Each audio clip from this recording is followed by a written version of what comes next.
सभी माताओं बहनों को जीवित पुत्रिका की हार्दिक शुभकामनाएं। आज हम आप सभी को एक पौराणिक कथा सुनाएंगे।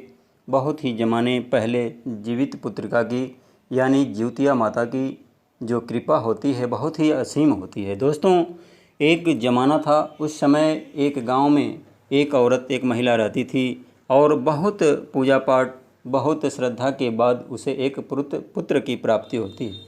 धीरे धीरे वो पुत्र बड़ा होता है और उसका पति कहीं बाहर जा कर के कमाने चले जाता है।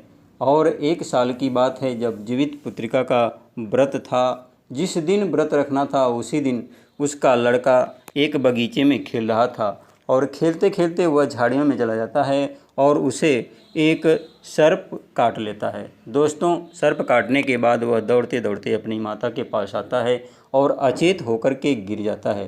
दोस्तों, उस दिन जिउतिया का व्रत रखी हुई थी वो महिला, उसी दिन की ये घटना होती है। जब वो पुत्र अचेत होकर के गिर जाता है, उसकी दशा देख कर के वो औरत अपने गांव के लोगों से यह बात बताती है। कोई भी उसकी मदद करने के लिए तैयार नहीं होता है, न कहीं इलाज के लिए वो जा पाती है।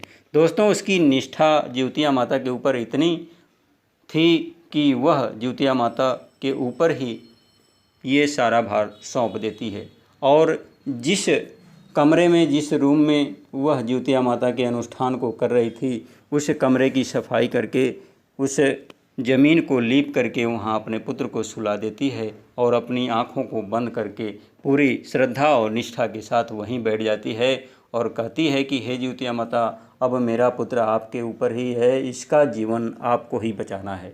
दोस्तों, जिउतिया माता की बहुत ही असीम कृपा है। आप लोग तो जानते ही होंगे कि इस पूरे भारतवर्ष में जीवित पुत्रिका का व्रत सभी महिलाएं रखती हैं अपने पुत्र की सलामती के लिए। दोस्तों, बहुत ही असीम कृपा है जिउतिया माता की।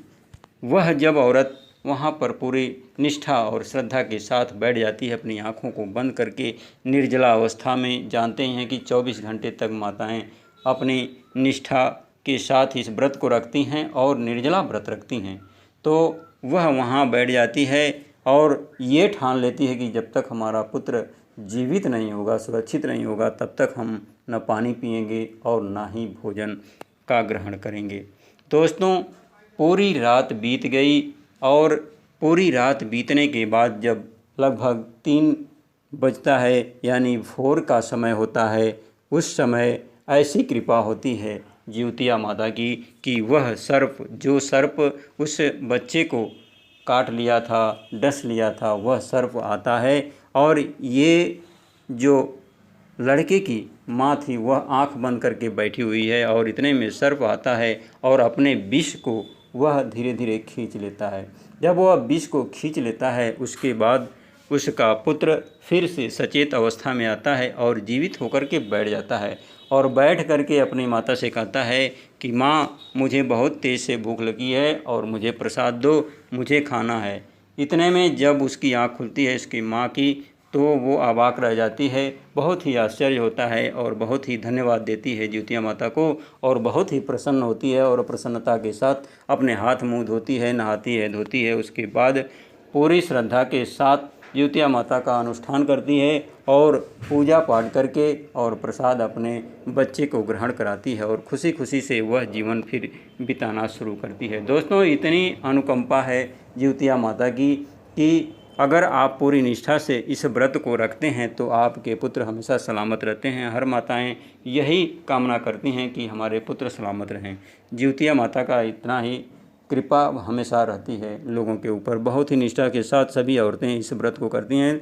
तो माताएं बहनों से मेरा अनुरोध है कि वो अपनी व्रत को पूरी निष्ठा और आस्था के साथ रखें और सफाई का ध्यान दें और पूरी निष्ठा के साथ इस अनुष्ठान को पूरा करें। उन्हें हमेशा सुख मिलेगा, समृद्धि मिलेगा और उनके पुत्रों का प्यार दुलार मिलेगा।